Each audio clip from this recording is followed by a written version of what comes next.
much. I'm honored to be here. It's really interesting. I've done a couple of these. When Major Ratliff called me, I had that 24-hour flu bug going around last week. It was miserable. I think, how many here had it? Oh, goodness, I'll tell you what, I feel like I'm human again. So Major Ratliff called me. I was under the weather, laying in bed, and he said, he was able to come, would you be able to talk? At the service on Sunday, specifically about youth and our community and that kind of thing, and I said, I would love to. I've never walked into a church when I haven't felt like I am just enveloped in a loving presence that I don't have words for. Amen. Amen. When I was asked to do this, I was absolutely thrilled. I wanted to do it. So let me tell you a little bit about myself, and then I just kind of want to talk a little bit about some of the life lessons that I've had growing up. My name, as she mentioned, was Lieutenant Anna Richardson-Griffin. You call me Anna. I had a midlife crisis in my mid-30s. I know you can't see my wrinkles from back there, but on Wednesday I turned 46 years old. Amen. Amen. I've been with the police department for 12 years. I had a midlife crisis, and somewhere in my mid-30s, I decided I wanted to do something for me that made a difference in life. I was working in the car business, and I got laid off from one job to another job. It was big companies, Ford Motor Company and Wells Fargo closing down. I was without work. I started training dogs full time, and then God introduced somebody to me. What did you say? God introduced a gentleman to me.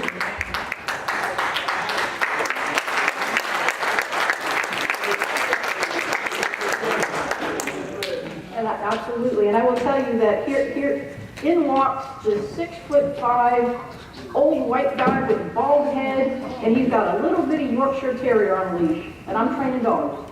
And I think it's funny already seeing this big, tall, gruff guy with this little bitty, fluffy dog walking in. It was a sight to behold. And we started talking, and I started training his little dog. Missy has since passed on, his little dog. But this was 13 years ago. I was training his dog, and he said, Anna, he called me Annie, actually. Annie, I miss what I used to do for a living. And I said, what'd you do, Cliff? And he said, I was a sex crimes detective in Minneapolis. And I said, ooh, that's got to be a tough job. He investigated child abuse and sex crimes. I said, you know, I always wanted to get in law enforcement, but life just took me in a different direction.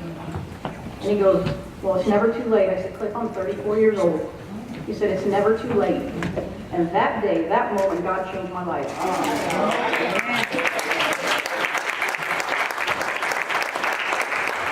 I knew I wanted to do something to help people. I knew I wanted to do something that I felt at the end of my life here on earth, I can say that I gave back to society and I gave to people. Yeah. And that day, he changed my life. 6 months later, I was sworn in as a Tampa police officer, and fast forward almost 12 and a half years, here I am.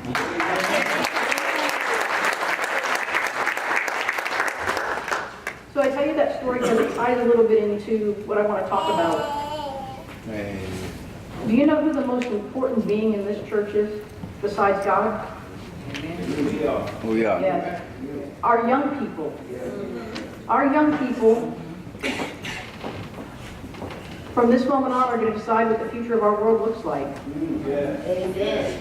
Our young people get to decide what our neighborhoods are going to be like and what our families are going to look like. Our young people hold the key to the future that we all live in. And young folks, that is a huge responsibility. But what does it all mean? It means that if there are things going on in the world that you don't like, you have the power to do something about it. Amen. But you got to go about it in the right way. You got to go about it in a positive manner. You folks, you young folks, have a voice in our society. Just because you're young, don't ever let anybody tell you you don't have a voice. That voice can't just be to argue, though. We have to be convincing. We have to be positive, and we have to, through God's love, spread the message of positivity and love in our neighborhoods and denounce hate. And we have to do what is right. A guy named Alan Holfer once said, The secret message communicated to most young people today by our society around them is that they're not needed. Well, that society will run itself quite nicely, right? And at some point in the distant future, they'll take over the reins when they're needed. Well, let me tell you something. The fact is, society's not running itself real nicely. Because the rest of us adults, we need all the energy, all the brains, all the talent, all the imagination and love and power from all our young people so we can bring it and bear it down upon the difficulties of today. For society to attempt to solve a desperate problem without all of us collectively, young people included, is just, forgive me, but stupid. We need everybody. Our society has a lot of issues. And the biggest one, I think, is that us humans just can't seem to get along very well with each other for some reason. Right? Bring it on! You know what I don't like? I don't like labels that we put on each other. Because I believe that it divides us. And under God's rule, one person under His love and acting in His image. We're made by His love. Like the labels that say the millennial generation, or the white cop, or the black lawyer. Why can't we just be the young people, the police officer, the lawyer? Say so. You know what else I don't like?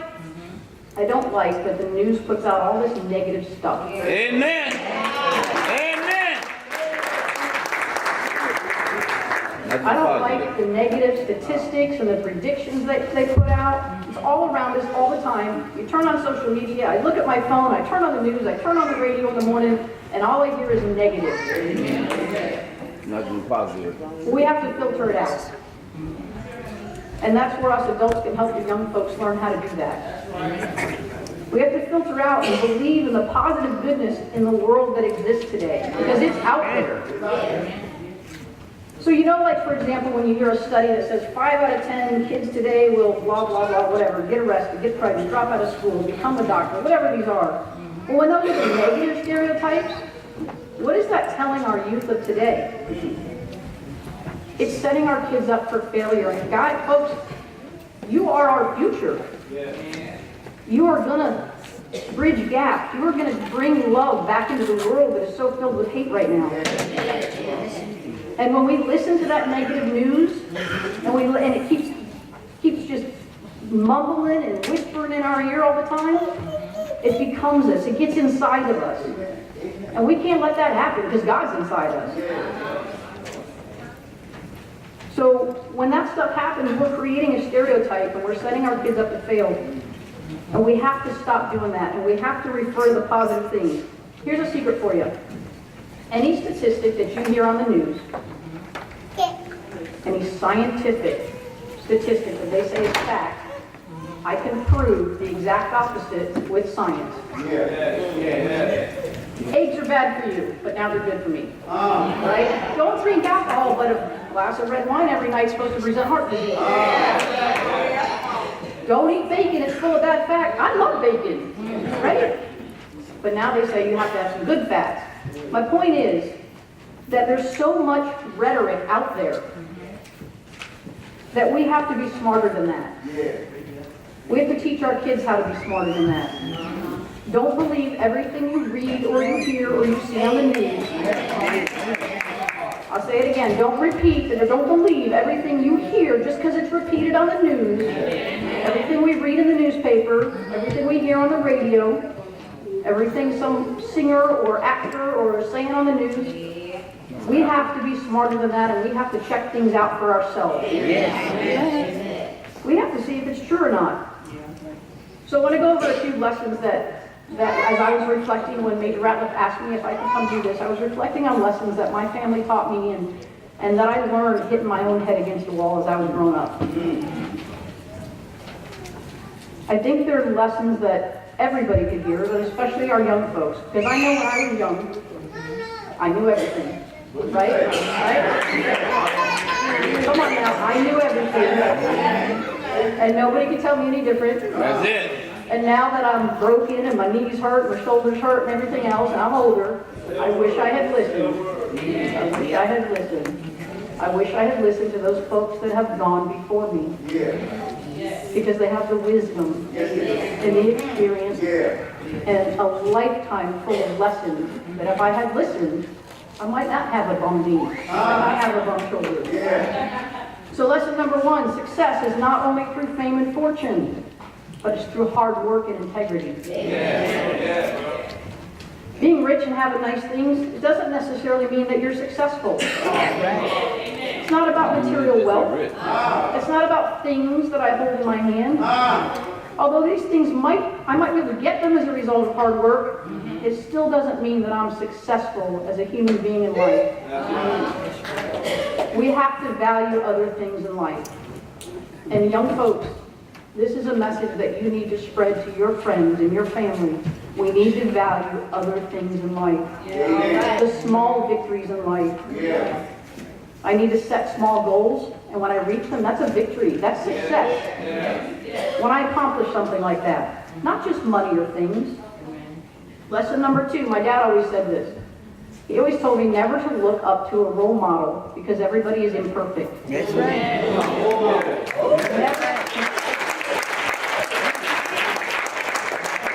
Never put somebody on a pedestal because everybody is imperfect.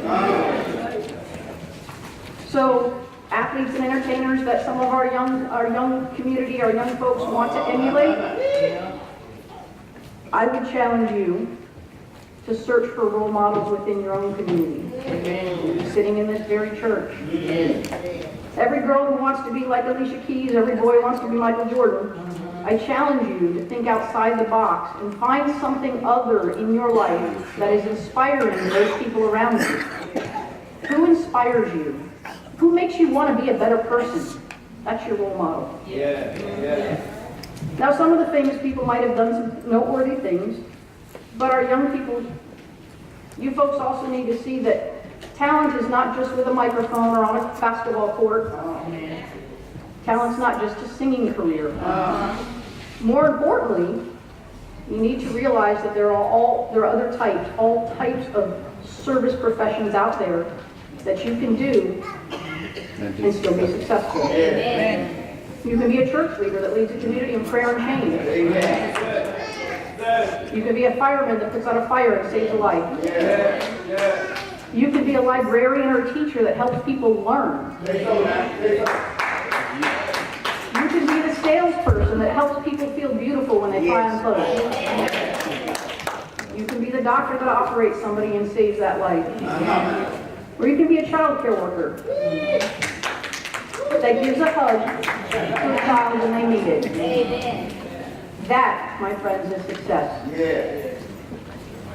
My point is, whatever you decide to become in life, whatever job you choose to do, remember your job doesn't define who you are, but you can do it with love, compassion, authenticity. You need to be real. And to be authentic is the way you can be the best that you can be. Lesson number 3.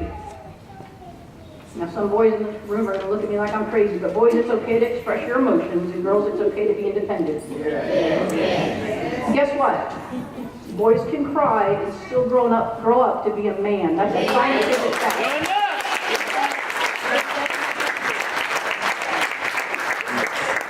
And girls, we don't need a man to change our tires.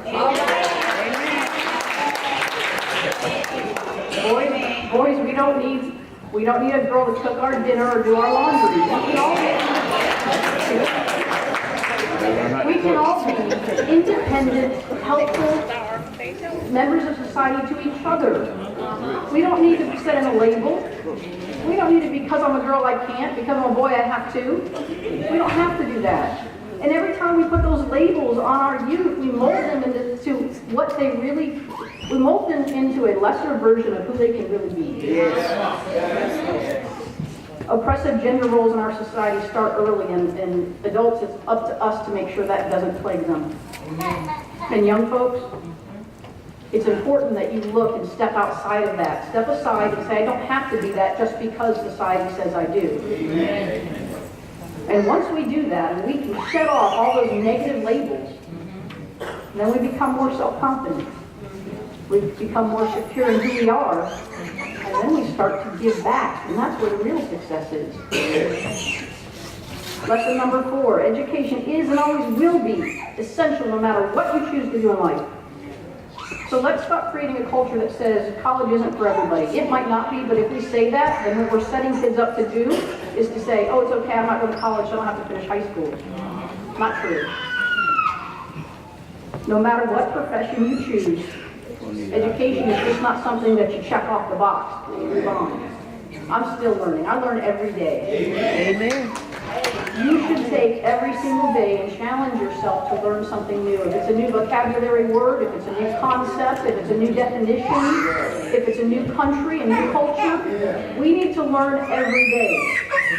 Read books, that's what my dad taught me. And if you don't know something, there's this wonderful thing called the internet.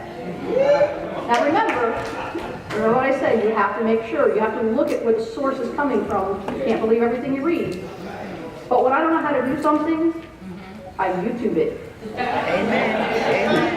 I had to install on my Jeep a big metal rack to put dog food in on the top of it. And I'm telling you what, those directions didn't make a darn sense to me. I'm a visual learner, so I typed in exactly what I needed and up came the video, watched it, and did it like a charm. Try to learn something new.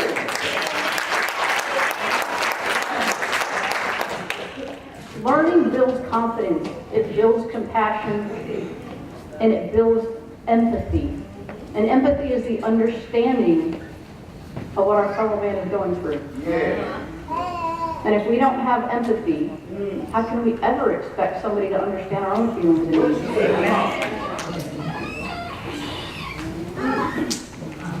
Grace Llewellyn said, your life, time, and brain should belong to you, not an institution.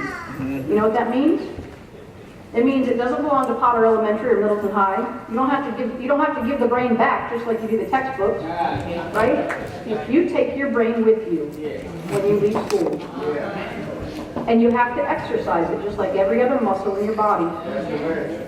As we get older, we lose muscle. That's just what happens. It's part of the human body. Well, your brain is just like a muscle. So we get forgetful. Same thing happens to our brains. So it's important, the future, you guys listening, the young folks in here, the future of our world, that we exercise our brain every day. My dad always taught me never stop learning. Never stop exercising my brain. He is 79 years old, and when I go over to his house, he is sitting at the kitchen counter with a cup of coffee, the world map, and a crossword puzzle. And he says, as long as I can look at this, and as long as I can every day do a crossword puzzle and learn a new word or remember words, or I can remember the capital cities of all the United States that we have. I think that's kind of funny. I'm horrible at geography, but I'm telling you what, you ask him what the capital of Iceland is, and he tells you Reykjavik. He'll rattle that off in a second. But he's exercising his brain. Number 5, words are stronger than fists.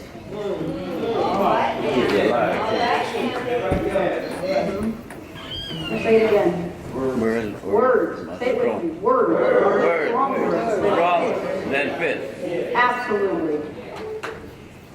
We need to use our words more. But I tell you what, if you drop out of high school, you're not going to have those words to use. Violence is not the only answer out there, although it seems like it is nowadays, doesn't it? Yes. We can express ourselves better than that because we are better than that. Yes, we are. Our young people, when you get frustrated, you got to channel that anger into verbal communication, into words.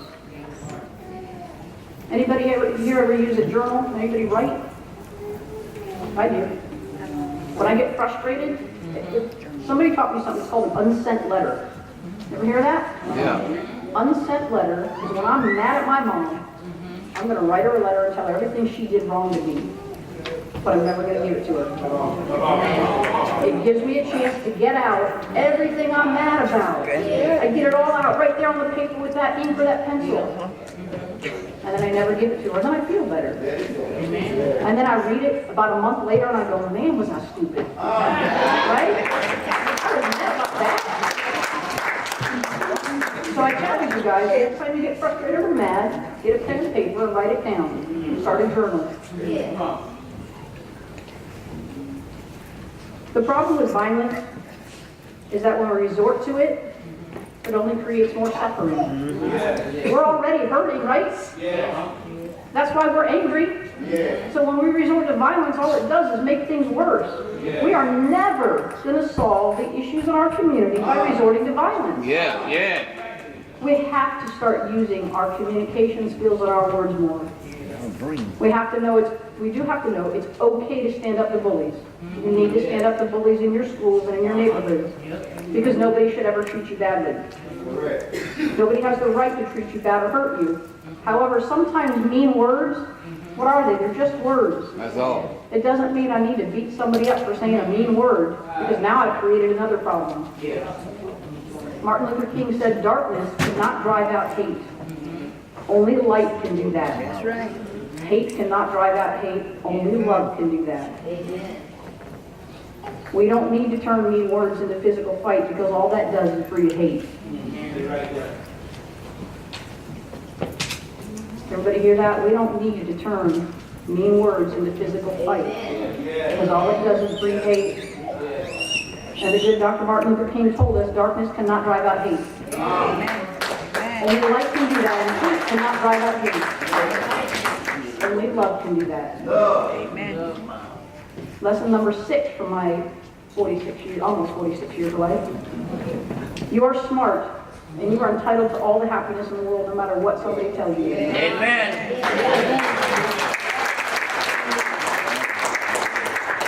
Believe it or not, a lot of our young folks feel inferior or less than in a classroom. And we adults, we need to do a better job at reminding them just how great they really are. If not better than what they want to be. Young people, I ask you every day you get up to look in the mirror.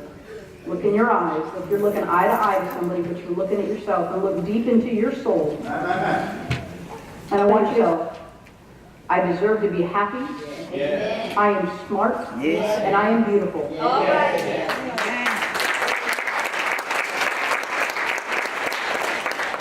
I want you to remind yourself that you can accomplish anything you want through setting goals.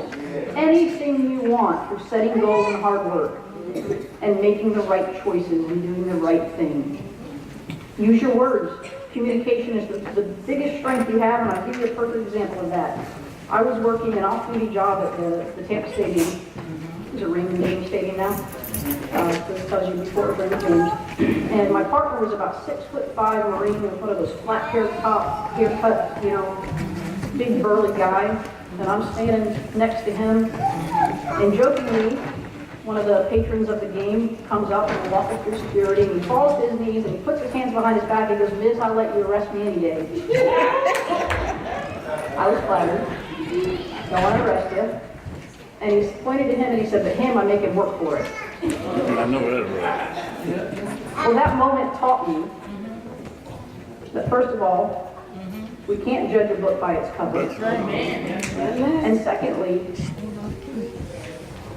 communication is the biggest tool I have. Out on the street, when I'm fighting a bad guy, I'd much rather communicate and talk to someone before I ever get to the point where I gotta go hands on. Communication is the biggest tool all of you young folks have that will get you through life. Expert communicators are far more successful than the people that can't find the words. Sometimes we want the world to change for us, but we also have to make changes ourselves. And we have to make sometimes changes in ourselves and in our communities for the better. We can't expect everyone to do things for us if we're not willing to do things for ourselves. That was a big lesson I learned.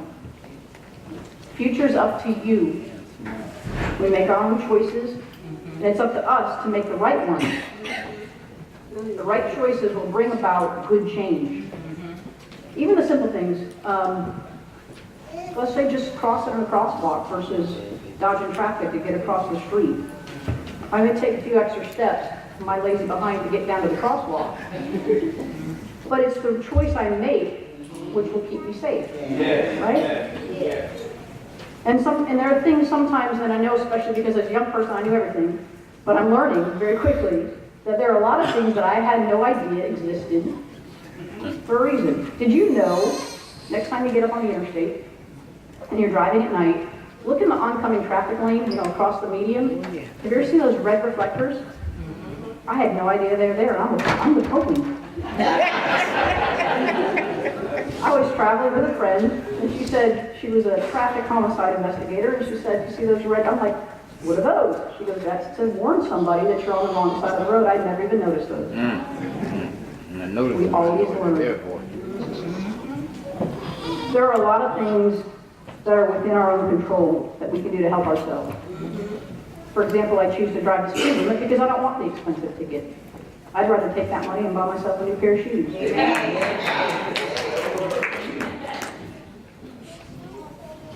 So the more we increase our active participation in our partnership with the young people in our community, the better we serve them, and the better you folks serve the future. Amen. The more comprehensive we work with them and the service partners, the more we increase public value. And that's a direct quote from a youth seminar. We have to work with each other. Amen. Yeah.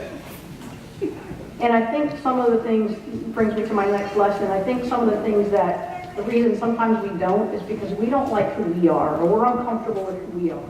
So lesson number 7 is to always be comfortable with you, in your own skin. Yes. Who we are is on the inside. It's our hearts and our brains and our souls and our actions and our love. It's how we love people and how we treat people. It's not the color of my hair or the clothes that I wear. Right. Lesson number 8 is don't hold grudges and learn to forgive. Amen. Most of the time, when we hold on to anger, we think, if I just get mad enough and that person who I'm angry at sees that I'm angry, they're going to know, they're going to feel it.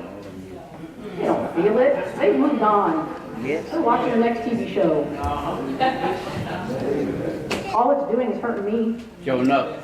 So when we hold on to anger or grudges, we stop living. Amen. We stop hearing each other, and we stop seeing the good in each other. If somebody's done something that I'm upset with them for, I use my words and I communicate. And if they're still not acting the way I want them to do, then you know what? I gotta let it go because I can't control you. That's right. That was probably the hardest lesson I had to learn in life. I don't control what other people think of me. My dad is a recovering alcoholic. And the term one day at a time, I didn't really know what that meant. And I soon learned that one day at a time is we live our life for today, not worrying about the future, not living in the past, and realizing that I cannot control you or your actions. And when I let go of that, oh my goodness, how freeing it is. Because I don't have to worry about what you're going to do. You do, not me. I can only control my reaction to you. So if you do something that makes me mad, I can choose to get all mad about it and get that gut nasty feeling in my stomach and stomp around and kick my feet. Probably not pay attention to my favorite TV show because I'm thinking about, so mad about what happened. Or I can let it go. Let it go. And when I let it go, I'm free. And I feel better. When we hold on to the stuff, we're actually hurting ourselves. It's burning inside our gut. And we're actually, science tells us that when I hold on to anger, scientifically, anger causes stress, and stress causes 87 different documented diseases. Stress causes cancer. Let that stuff go. Finally, last lesson. Be kind and pay it forward. You know what? Kindness doesn't cost a cent, but it's the biggest gift that you can give to somebody ever.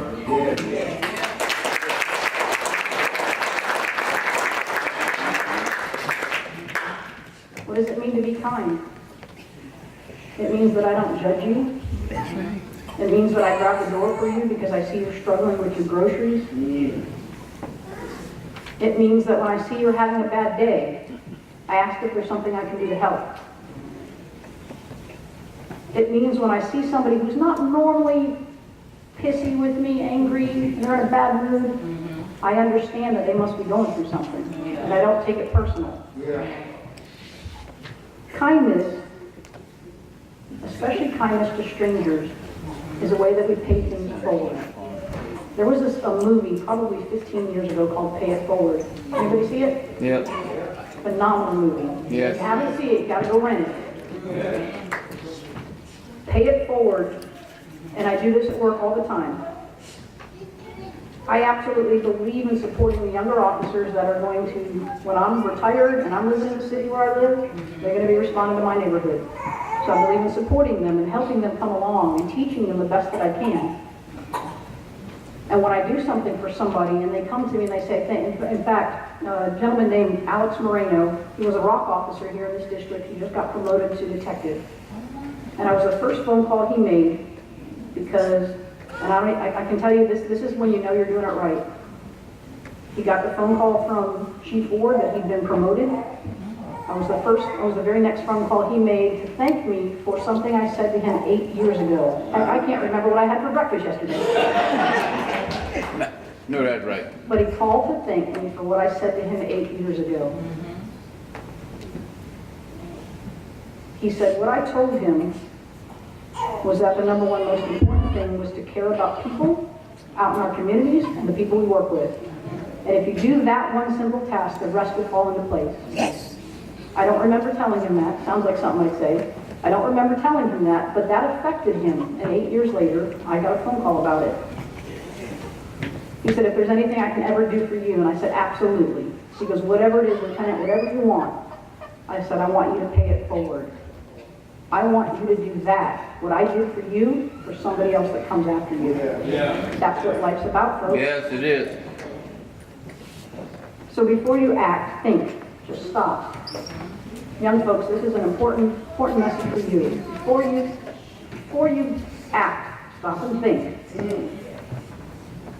Is the action I'm about to do or the words I'm about to say going to hurt? Going to cause problems?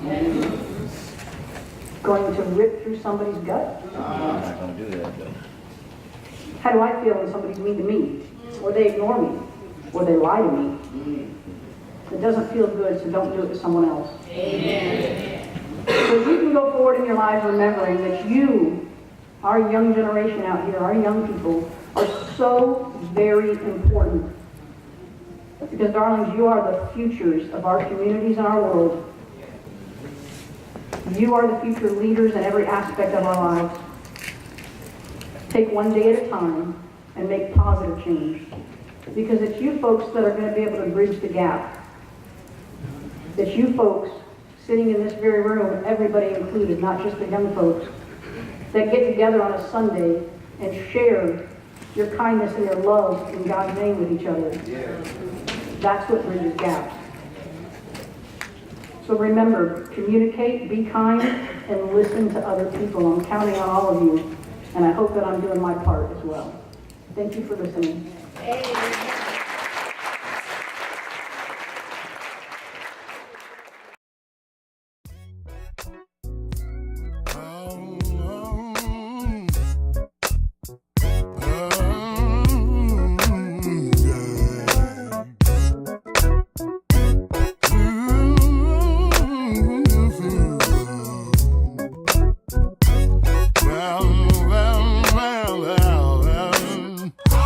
I will lift